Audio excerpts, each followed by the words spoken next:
Hello, and welcome back to A Chapter a Day, where a chapter a day keeps ignorance at bay and imagination at play. I'm your host, Miss Petals.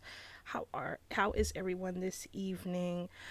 So we are going to continue from where we start, but I would like to say this program is sponsored by the Seeds of Harvest Library, located on 4121 Cleveland Street, Gary, Indiana, inside Market City. They're open Friday and Sunday, 10:30 a.m. through 4 p.m. to Saturday, 10:30 a.m. to 4:30 p.m. They do accept donations, hardcover books only, and you can follow them around social media. So, where we left off was we got more into Clarice's character, and she's been gone for 7 days, and Montag is missing her and doesn't understand what happened. And before we continue, I would like to mention that Clarice mentioned how young people in her world react to each other, which they don't, and how disconnected the young people of that age are, and how a lot of them are killed. And what's shocking is that that's what's happening in our world today as we speak. Sorry for the glare in my glasses. I just noticed that. We're also introduced to the beast, which is called, well, I don't think it has a name. It's pretty much a robot with an injector. So a long needle that sticks out of when it opens its mouth, I assume. And I guess that's their firehouse dog, but it's programmed to kill, like to spot its victim, kill with the injector. So inserting poison and then throwing that discarded animal or this dead animal into a furnace and burning it alive. We're also introduced to a woman who was caught with books in her house and burnt alive. She burnt with her books, and Montag took one of her books, actually snuck it into his sleeve. We also have seen more of Montag and his wife Mildred's relationship, which is strained. More than just strained. He barely knows her and doesn't even remember when he met her or when they each other met. And when you're in love with someone or you've married someone, you remember how you met them and what made you attached to that person. But we see that Montag feels like she's a stranger to him. She's a stranger to him, excuse me. And so, and we see vice versa with Mildred. She's always having seashells in her ears, which is today's AirPods. Always has them in her ears, and her life is glued to the screen, the several screens they have. And she's caught in this world of the screens. And that's her reality, but it's not reality, as we've seen. So we're going to continue where we left off. Which was Mildred in one of her participation shows, as we've discussed earlier. So for those of you, last time I described it like, think of it like any YouTube channel or any video publishing sites that don't let you post or make videos like how we see today, but you have to follow a script that whatever program is giving you. So let's take we might as well take YouTube for example. They're already well known. So let's say YouTube is not like gives you a script. Whoever is in charge of YouTube gives you a script, and you have to say what they say, and you have to act out the scene that they want you to. So that's where we were with Mildred. She's in another one of the programs. And of course, for you all who just want to read along with the story, along with your book or whatever, you got class tomorrow, you can just flash forward through this long recap. Alrighty. Let me start with this. Mildred sat in her chair and the voices went on again. These are the people on the screen. Well, everything will be all right now, said an aunt. Oh, don't be too sure, said a cousin. Now don't get angry. Who's angry? You are. I am? You're mad. Why would I be mad? Because... That's all very well, cried Montag, but what are they mad about? Who are these people? Who's that man and who's that woman? Are they husband and wife? Are they divorced? Engaged? What? Good God, nothing's connected up. They, said Mildred, well, they had this fight, you see. They certainly fight a lot. You should listen. I think they're married. Yes, they're married. Why? And if it was not the 3 walls, soon to be 4 walls, and the dream complete, then it was the open car and Mildred driving 100 miles an hour across town. He shouting at her and she shouting back, and both trying to hear what was said, but hearing only the scream of the car. At least keep it down to the minimum, he yelled.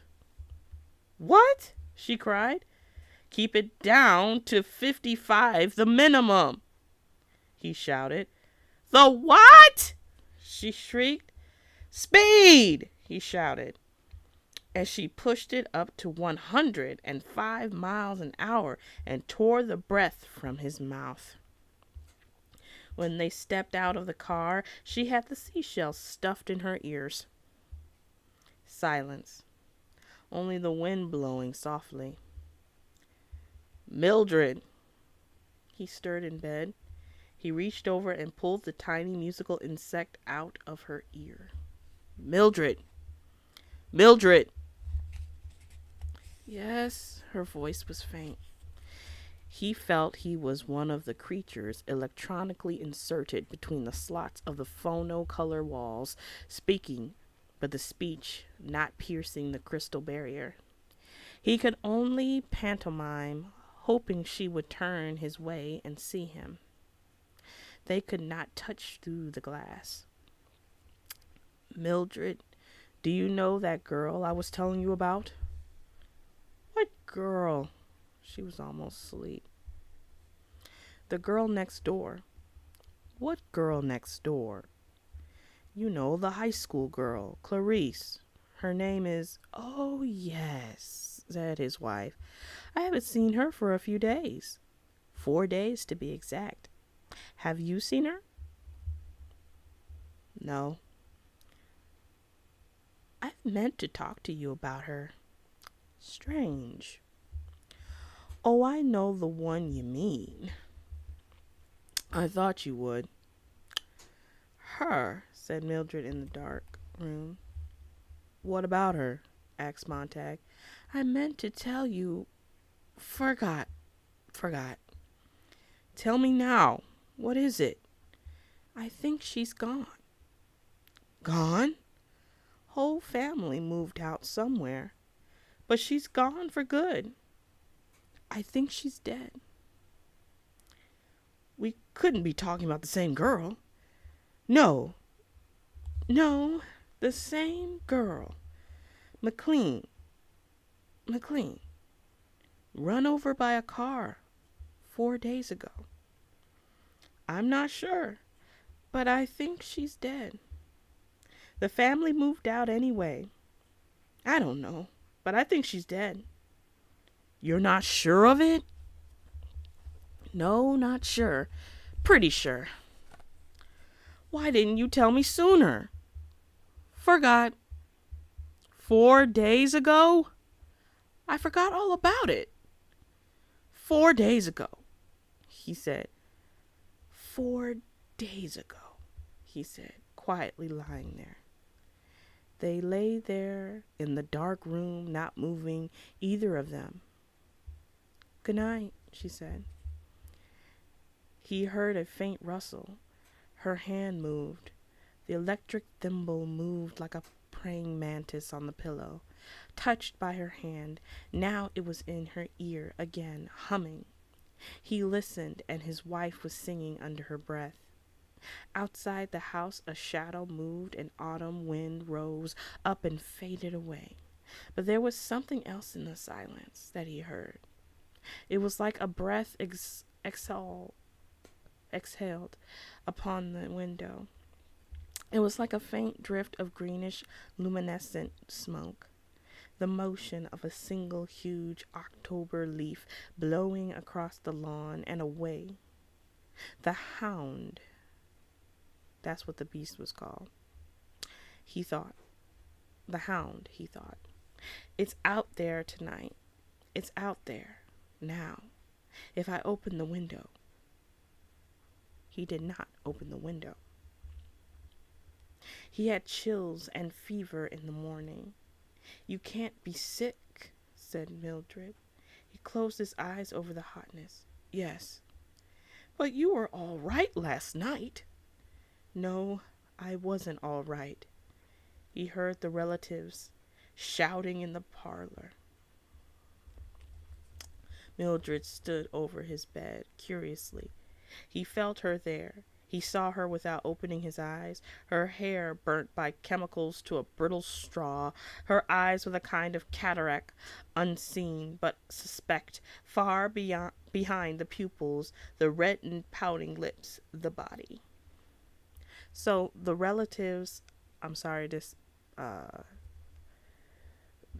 not told you, but that's the name of the show that Mildred's into, The Relatives. Back to the story. As thin as a praying mantis from dieting, and her flesh like white bacon, he could remember her no other way. Will you bring me aspirin and water? You've got to get up, she said. It's noon. You've slept 5 hours later than usual. Will you turn the parlor off? He asked. That's my family. Will you turn it off for a sick man? I'll turn it down. She went out of the room and did nothing to the parlor and came back. Is that better? Thanks. That's my favorite program, she said. What about the aspirin? You've never been sick before. She went away again. Well, I'm sick now. I'm not going to work tonight. Call Beatty for me. You acted funny last night, she returned, humming. Where's the aspirin? He glanced at the water glass she handed him. Oh, she walked to the bath again. Did something happen? A fire is all. I had a nice evening, she said in the bathroom. What doing? The parlor. What was on? Programs. What programs? Some of the best ever. Who? Oh, you know, the bunch. Yes, the bunch. He pressed at the pain in his eyes, and suddenly the odor of kerosene made him vomit. Mildred came in humming. She was surprised. Why'd you do that? He looked with dismay at the floor. We burned an old woman with her books. It's a good thing the rug's washable. She fetched a mop and worked on it. I went to Helen's last night. Couldn't you get the shows in your own parlor? Sure, but it's nice visiting. She went out into the parlor. He heard her singing. Mildred, he called. She returned singing, snapping her fingers softly. Aren't you going to ask me about last night? He said. What about it? We burned 1,000 books. We burned a woman. Well? The parlor was exploding with sound. We burned copies of Dante and Swift and Marcus Aurelius. Wasn't he a European? Something like that. Wasn't he a radical? I never read him. He was a radical. Mildred fiddled with the telephone. You don't expect me to call Captain Beatty, do you? You must. Don't shout. I wasn't shouting. He was up in bed, suddenly enraged, and flushed, shaking. The parlor roared in the hot air. I can't call him. I can't tell him I'm sick. Why? Because you're afraid. Because you're afraid, he thought. A child feigning illness, afraid to call because after a moment's discussion, the conversation would run so. Yes, Captain, I feel better already. I'll be in at 10 o'clock tonight. You're not sick, said Mildred. Montag fell back in bed. He reached under his pillow. The hidden book was still there. Mildred, how would it be if, well, maybe I quit my job for a while? You want to give up everything? After all these years of working? Because one night, some woman and her books? You should have seen her, Millie. She's nothing to me. She shouldn't have had books. It was her responsibility. She should have thought of that. I hate her. She's got you going. The next thing you know, we'll be out. No house, no job, nothing. You weren't there. You didn't see, he said. There must be something in books. Things we can't imagine. To make a woman stay in a burning house, there must be something there. You don't stay for nothing. She was simple-minded. She was irrational as you, and I more so perhaps, and we burned her. That's water under the bridge. No, not water, fire. You ever seen a burned house? It smolders for days. Well, this fire'll last me the rest of my life. God, I've been trying to put it out in my mind all night. I'm crazy with trying. You should have thought of that before becoming a fireman. Thought? He said. Was I given a choice? My grandfather and father were firemen. In my sleep I ran after them. The parlor was playing a dance tune. This is the day you go on the early shift, said Mildred. You should have gone 2 hours ago. I just noticed. It's not just the woman that died, said Montag. Last night I thought about all that kerosene I've used in the past 10 years. And I thought about books. And for the first time I realized that a man was behind each one of the books. A man had to think them up. A man had to take a long time to put them down on paper. And I'd never even thought that thought before. He got out of bed. It took some man a lifetime, maybe, to put some of his thoughts down, looking around at the world and life, and then I come along in 2 minutes and boom, it's all over. Let me alone, said Mildred. I didn't do anything. Let you alone? That's all very well, but how can I leave myself alone? We need not to be let alone. We need to be really bothered once in a while. How long is it since you were really bothered about something important, about something real? And then he shut up, for he remembered last week, and the 2 white stones staring up at the ceiling, and the pump snake with the probing eye, and the 2 soap-faced men with the cigarettes moving in their mouths when they talked. But that was another Mildred. That was a Mildred so deep inside this one, and so bothered, really bothered, that the 2 women had never met. He turned away. Mildred said, Well, now you've done it. Out front of the house. Look who's here. I don't care.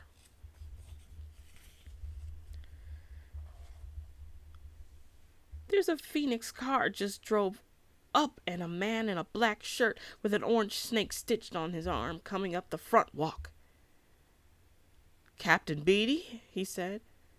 Captain Beatty. Montague did not move, but stood looking into the cold whiteness of the wall immediately before him. Go let him in, will you? Tell him I'm not sick. Well, tell him I am sick, sorry. Tell him yourself. She ran a few steps this way, a few steps that, and stopped eyes wide when the front door speaker called her name. Softly, softly, Miss Montague, Miss Montague, someone here, Miss Montague, someone's here, fading. Montague made sure the book was well hidden behind the pillow, climbed slowly back into bed, arranged the covers over his knees and across his chest, half sitting, and after a while Mildred moved and went out of the room, and Captain Beatty strolled in, his hands in his pockets. Shut the relatives up, said Beatty, looking around at everything except Montague and his wife. This time Mildred ran. The yammering voices stopped, yelling in the parlor. Captain Beatty sat down in the most comfortable chair with a peaceful look on his ruddy face. He took time to prepare and light his brass pipe and puff out a great smoke cloud. Just thought I'd come by and see how the sick man is. How'd you guess? Beatty smiled his smile, which showed the candy pinkness of his gums and the tiny candy whiteness of his teeth. I've seen it all. You were going to call for a night off? Montague sat in bed. Well, said Beatty, take the night off, he exclaimed, his eternal matchbox, the lid of which said guaranteed 1,000,000 lights in this igniter, and began to strike the chemical match abstractly.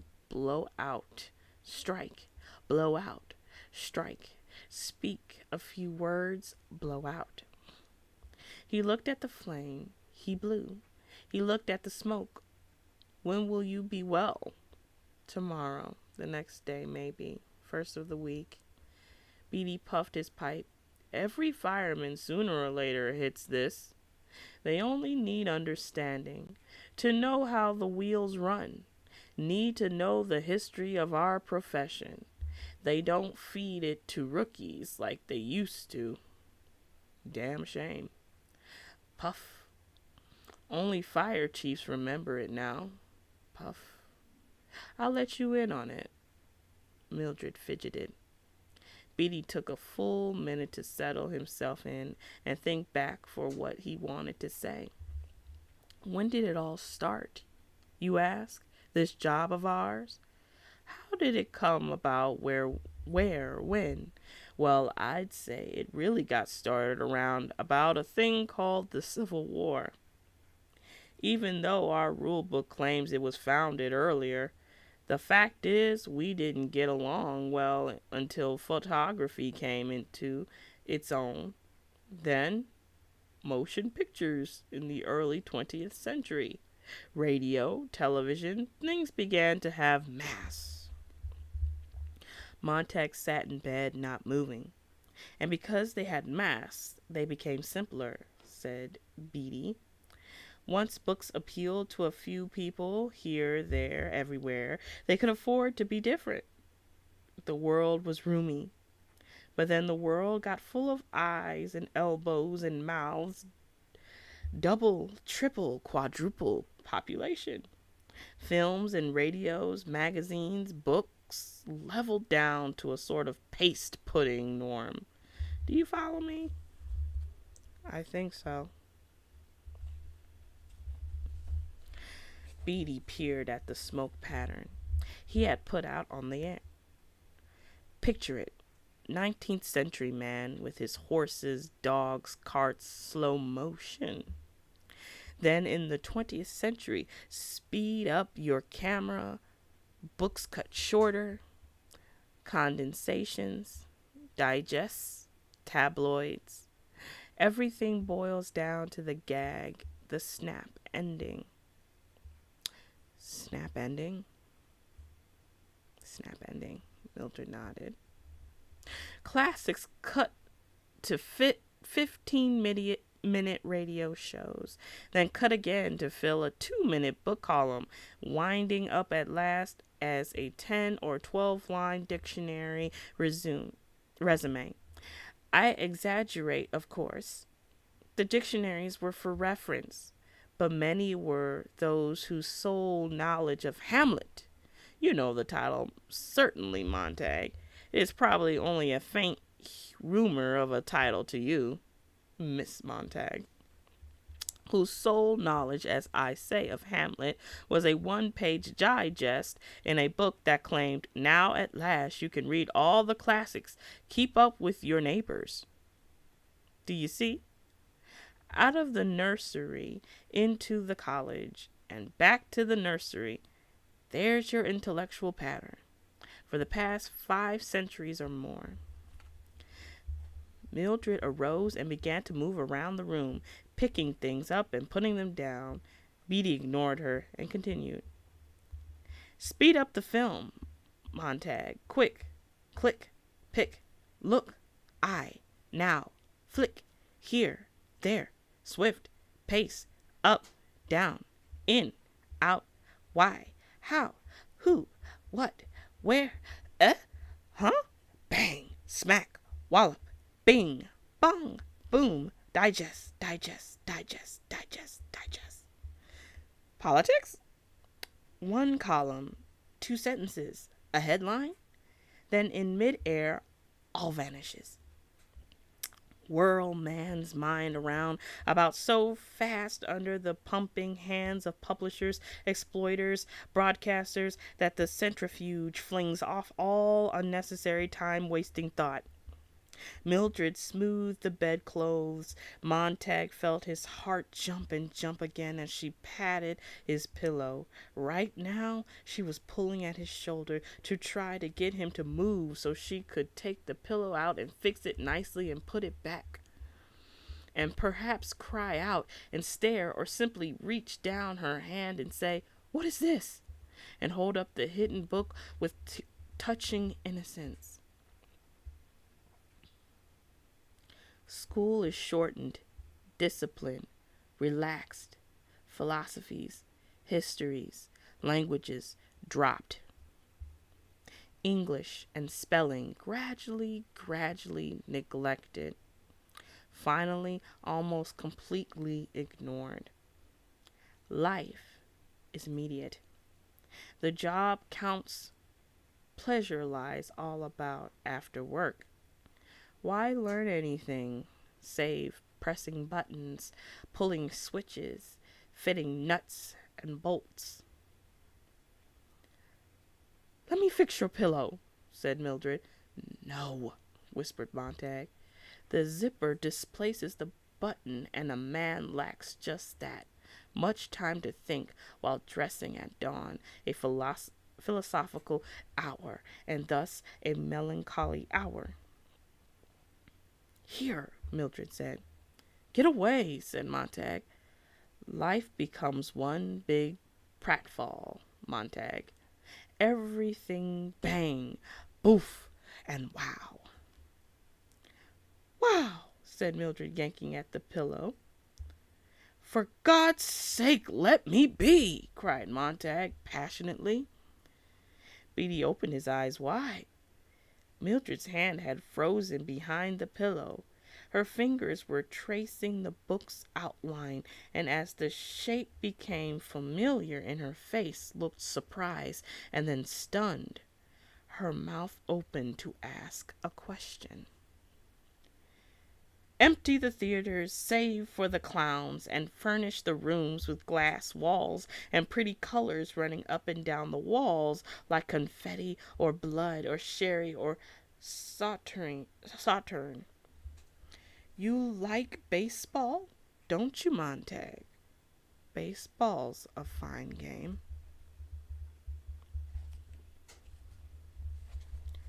Now Beatty was almost invisible. A voice somewhere behind a screen of smoke. What's this? Asked Mildred, almost with delight. Montague heaved back against her arms. What's this here? Sit down, Montague shouted. She jumped away, her hands empty. We're talking. Beatty went on as if nothing had happened. You like bowling, don't you, Montague? Bowling, yes. And golf? Golf is a fine game. Basketball? A fine game. Billiards, pool, football? Fine games, all of them. More sports for everyone. Group spirit, fun, and you don't have to think, eh? Organize and super organize, super sports. More cartoons and books, more pictures. The mind drinks less and less. Impatience, highways full of crowds going somewhere, nowhere. The gasoline refuge. Towns turn into motels, people in nomadic surges from place to place following the moon tides, living tonight in the room where you slept this noon and I the night before. Mildred went out of the room and slammed the door. The parlor aunts began to laugh at the parlor uncles. Now let's take up the minorities in our civilization. Shall we? Bigger the population, the more minorities. Don't step on the toes of the dog lovers, the cat lovers, doctors, lawyers, merchants, chiefs, Mormons, Baptists, Unitarians, second-generation Chinese, Swedes, Italians, Germans, Texans, Brooklynites, Irishmen, people from Oregon or Mexico. The people in this book, this play, this TV serial are not meant to represent any actual painters, cartographers, mechanics, anywhere. The bigger your market, Montague, the less you handle controversy.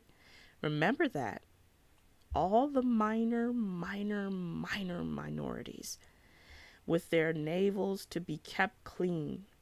Authors full of evil thoughts, lock up your typewriters. They did. Magazines became a nice blend of vanilla tapioca books. So the damned snobbish critics said, we're dishwater. No wonder books stopped selling, the critics said. But the public, knowing that it wanted spinning, happily let the comic books survive. And the three-dimensional sex magazines, of course. There you have it, Montague. It didn't come from the government down. There was no dictum, no declaration, no censorship. To start with, no. Technology, mass exploitation, and minority pressure carried the trick, thank God. Today, Thanks to them, you can stay happy all the time. You are allowed to read comics, the good old confessions, or trade journals. Yes, but what about the firemen, then? Asked Montag. Ah. Petey leaned forward in the faint mist of smoke from his pipe. What more easily explained and natural? With school turning out more runners, jumpers, racers, tinkers, grabbers, snatchers, flyers, and swimmers instead of examiners, critics, knowers, and imaginative creators, the word intellectual, of course, became the swear word it deserved to be. You always dread the unfamiliar. Surely you remember the boy in your own school class who was exceptionally bright, did most of the reciting and answering while the others sat like so many leading idols, hating him. And wasn't it this bright boy you selected for beatings and tortures after hours? Of course it was. We must all be alike. Not everyone born free and equal, as the Constitution says, but everyone made equal. Each man the image of every other. Then all are happy, for there are no mountains to make. Yeah. There are no mountains to make them cower, to judge themselves against. So, a book is a loaded gun. In the house next door, burn it. Take the shot from the weapon. Breach man's mind. Who knows who might be the target of the well-read man? Me? I won't stomach them for a minute. And so, when houses were finally fireproofed completely all over the world, you were correct in your assumption the other night. There was no longer need of firemen for the old purposes. They were given the new job as custodians of our peace of mind. The focus of our understandable and rightful dread of being inferior. Official censors, judges, and executors. That's you, Montag, and that's me. The door to the parlor opened, and Mildred stood there looking in at them, looking at Beatty and then at Montag. Behind her, the walls of the room were flooded with green and yellow and orange fireworks, sizzling and bursting to some music composed almost completely of trap drums, tom-toms, and cymbals. Her mouth moved, and she was saying something, but the sound covered it. Beatty knocked his pipe into the palm of his pink hand, studied the ashes as if they were a symbol to be diagnosed and searched for meaning. Beatty knocked his pipe into the palm of his pink hand, studied the ashes as if they were a symbol to be diagnosed and searched for meaning. You must understand that our civilization is so vast that we can't have our minorities upset and stirred. Ask yourself, what do we want in this country above all? People want to be happy. Isn't that right? Haven't you heard it all your life? I want to be happy, people say. Well, aren't they? Don't we keep them moving? Don't we give them fun? That's all we live for, isn't it? For pleasure, for titillation. And you must admit our culture provides plenty of these.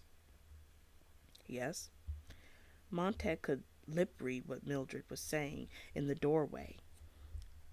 He tried not to look at her mouth, because then Beatty might turn and read what was there too.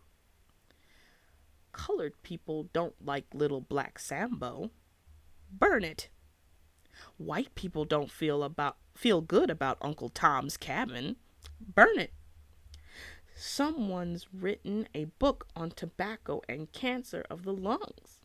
The cigarette people are weeping. Burn the book.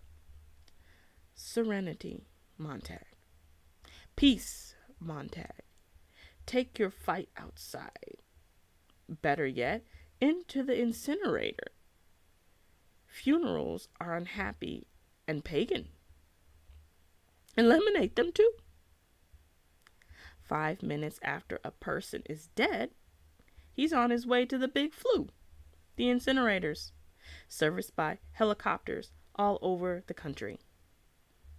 10 minutes after death, a man's a speck of black dust.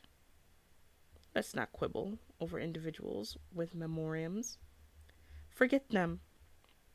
Burn all. Burn everything. Fire is bright and fire is clean. The fireworks died in the parlor behind Mildred. She had stopped talking at the same time. A miraculous coincidence. Montag held his breath. There was a girl next door, he said slowly. She's gone now. I think dead. I can't even remember her face. But she was different. How? How did she happen? Beatty smiled.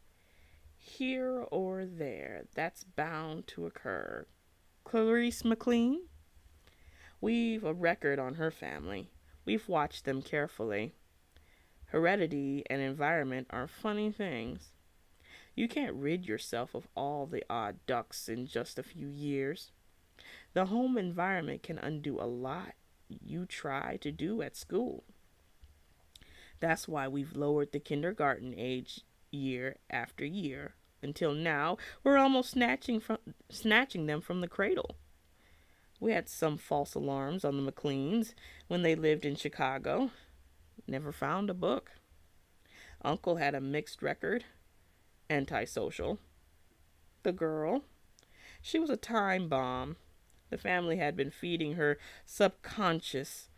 I'm sure from what I saw of her school record, she didn't want to know how a thing was done, but why? That can be embarrassing.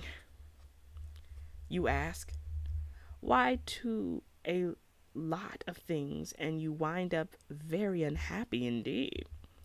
If you keep at it, the poor girl's better off dead. Yes, dead. Luckily, queer ones like her don't happen often. We know how to nip most of them in the bud early. You can't build a house without nails and wood. If you don't want a house built, hide the nails and wood. If you don't want a man unhappy politically, don't give him two sides to a question to worry him. Give him one. Better yet, give him none. Let him forget there is such a thing as war. If the government is inefficient, top-heavy, and tax-mad, better it be all those than that people worry over it. Peace, Montag. Give the people contests. They win by remembering the words to more popular songs, or the names of state capitals, or how much corn Iowa grew last year. Cram them full of non-combustible data. Choke them so damned full of facts they feel stuffed, but absolutely brilliant with information. Then they'll feel their thinking.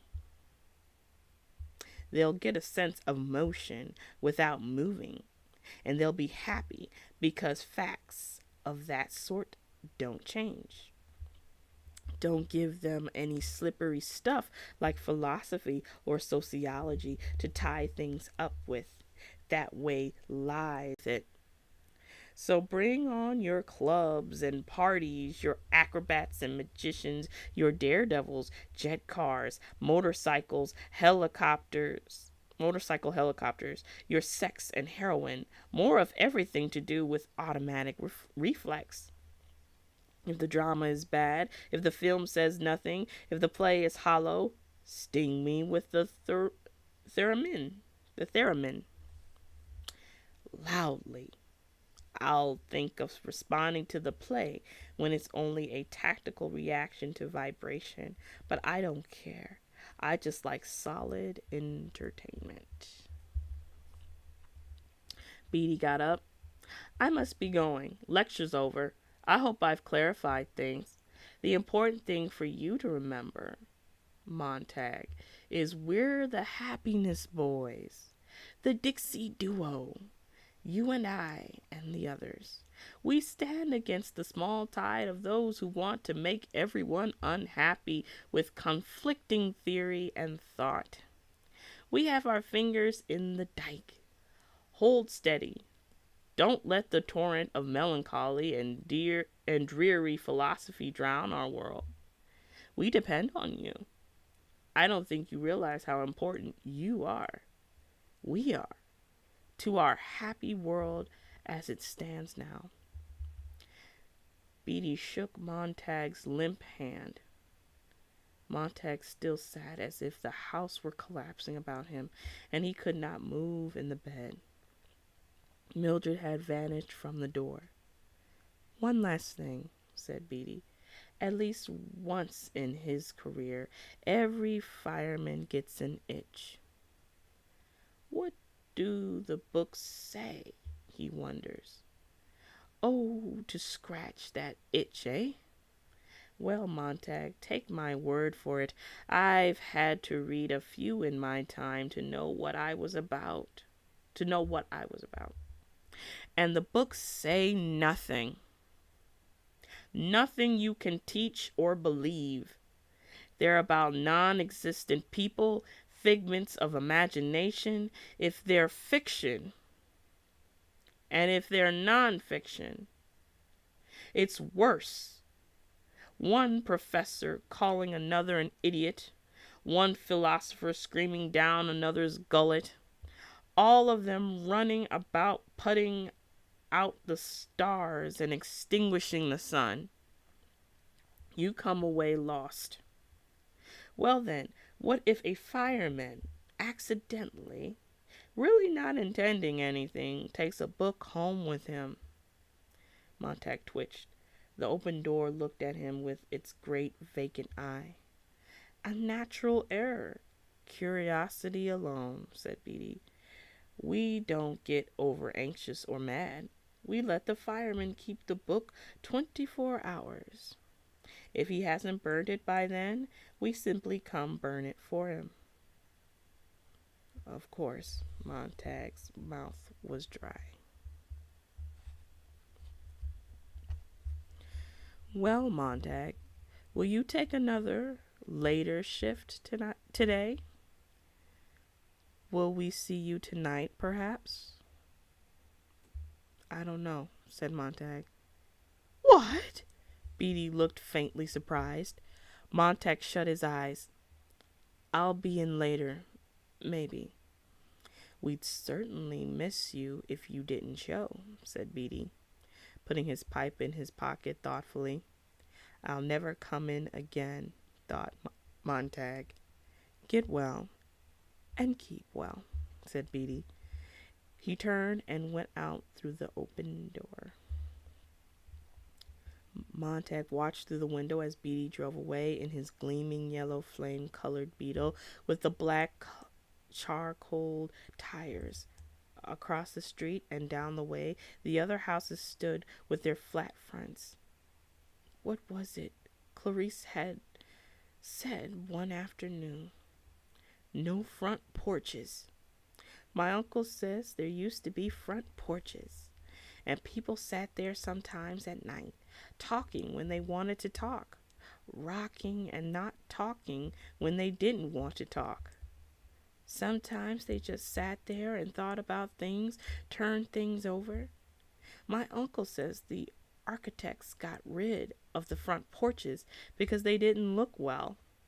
But my uncle says that was merely rationalizing it. The real reason, hidden underneath, might be They didn't want people sitting like that, doing nothing, rocking, talking. That was the wrong kind of social life. People talk too much, and they had time to think. So they ran off with the porches and the gardens too. Not many gardens anymore to sit around in. And look at the furniture. No rocking chairs anymore. They're too comfortable. Get people up and running around, my uncle says. And my uncle. And my uncle. Her voice faded. And we're going to stop right there. Ooh, that was a lot. I mean, oh, it's just so scary how, like, what Beatty was saying is really what's happening in our world right now. It's crazy. And this was written in 1950. Good grief. So we found out Clarice was killed by a car. She was ran over by a car. And Clarice was just talking to Montag about how teens were just driving recklessly. And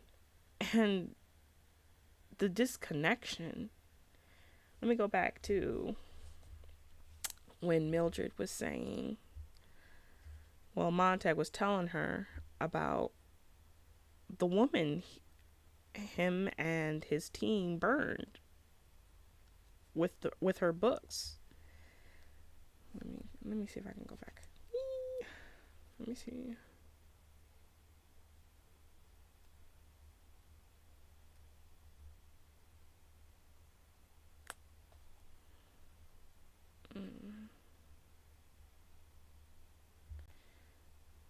Give me a second, guys.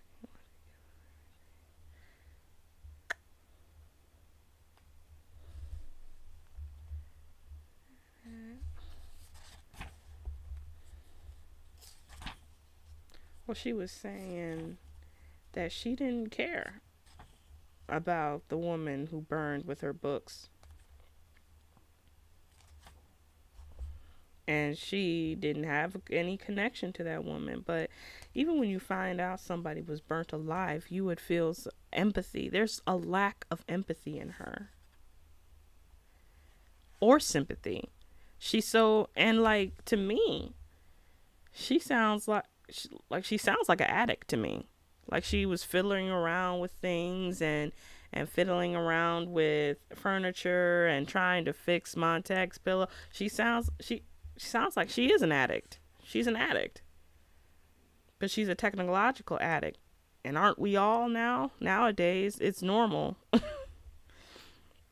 I mean, young people, including myself, we are so addicted to social media and getting thumbs ups and likes. That's like our drug nowadays.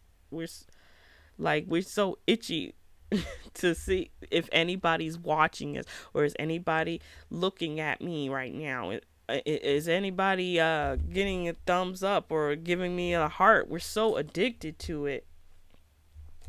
I know, and it's irony that I'm talking and to a screen, but this is how you reach people nowadays. Like I was saying on day one, this is how we communicate now. Back in my day, I'm sorry, sound like an old person, but the mall was the place. We didn't have all of this. I remember when YouTube first came out. I think I mentioned that already. I remember when Facebook first came out. Facebook came out when I was in high school. Did it? No, actually, it came out when I was in the 8th grade. And didn't expect it to blow up like how it has now. I think I didn't get my first cell phone till I was 16, and it was a brick. It was a singular brick.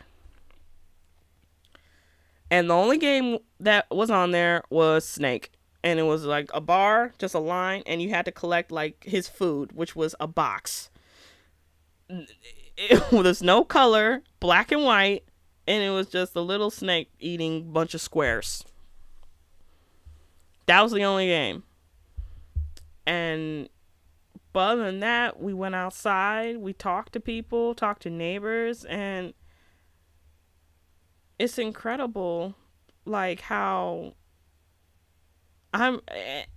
how I'm reading this book and everything that's happening in the book we're reading right now is happening right now.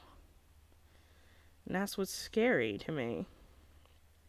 And as a person who works at a library,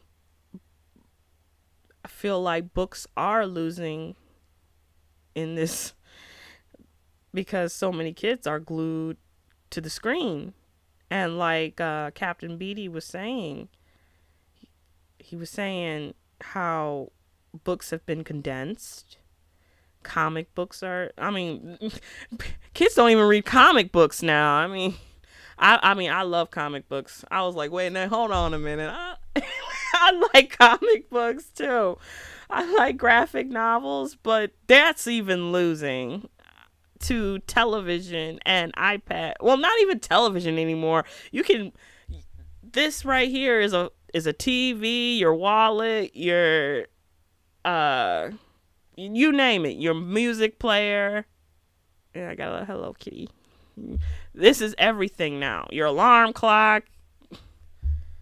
I never imagined it would be this big. And I grew up in the 90s there, so now you all know my age. I'm like, I never imagined something like this. Pagers were a thing. But what I read from Captain Beatty was the most scariest thing, because it was scary to me because that's what's happening now. Literally in 2021. And it's incredible. I mean, it's like I don't know what to say. It's like it's really scary, but it's telling the truth. I mean, this is no longer fiction. It's real. And this book was written as a warning back in 1950 when television first came out. I'm not saying TV's bad, but too much of it, like how Mildred is, like that's her, literally Mildred's life is behind a screen or looking at a screen. Literally. And you could be so addicted to. We're addicted. Like each and every one of us. You might not have a Facebook or a YouTube. You might not be techie, but if you have a smartphone, you're hooked. You're pretty much hooked. Oops, excuse me. Ooh, you're pretty much hooked. You're pretty much hooked. Like I said, it's everything. It's everything. Your wallet, your alarm clock. It even sends you alerts to remind you of appointments or. I mean, seriously. I mean, I just had a conversation with my goddad about it. He's saying the generation, this younger generation, if all the technology shut down, they'd be lost. Like, they wouldn't know what to do. I remember I had a group of kids that I was teaching, and I asked them, well, what happens if all the technology shuts down? They said, all of them said, if all the technology shut down, I'm going to die.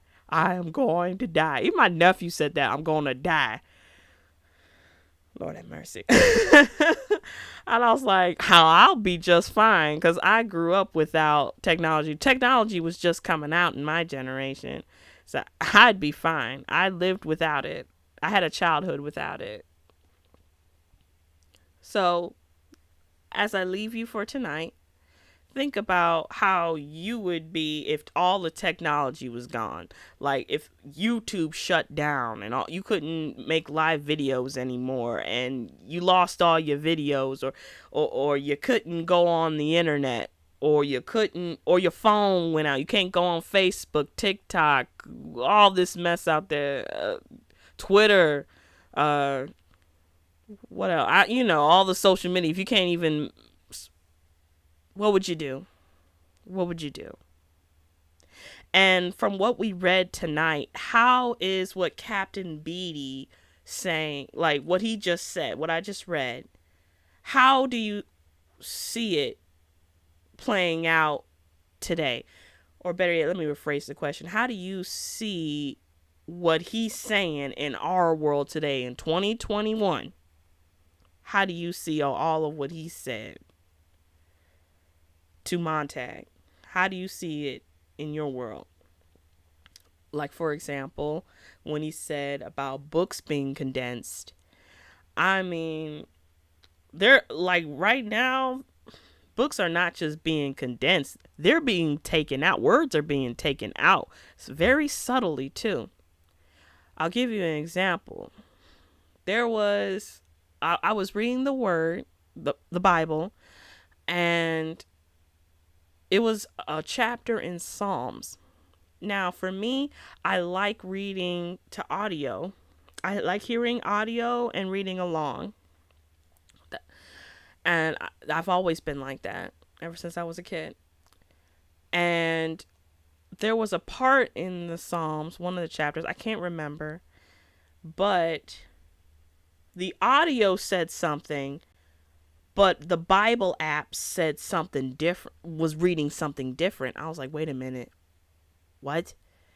Like, I went back, and the audio, once again, the audio said something, and the Bible app was reading something else. So I grabbed my Bible, and I played the audio again, and the audio matched the Bible that I had. The Bible app took out some words.